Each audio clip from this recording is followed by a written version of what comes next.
Welcome.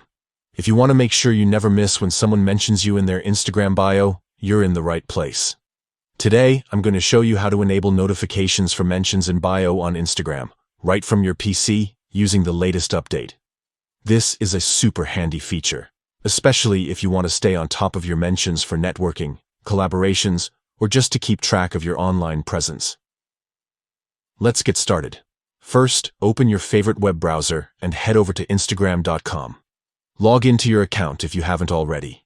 Once you're on the main page, look to the left side of your screen. You'll see a menu with several icons. Find and click on your profile icon.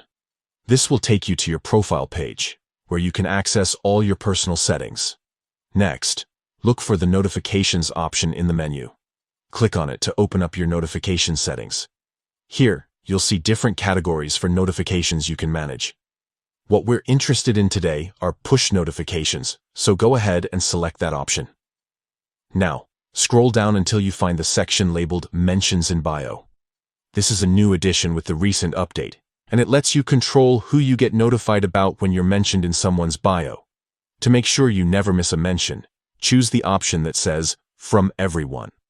This setting will alert you every time anyone adds your username to their bio, no matter who they are. And that's it. You've now enabled notifications for mentions in bio on Instagram using your PC. From now on, you'll get notified whenever someone mentions you in their bio, helping you stay connected and in control of your Instagram presence. If you found this guide helpful, don't forget to like and subscribe for more easy-to-follow tech tips. Thanks for watching, and see you in the next video.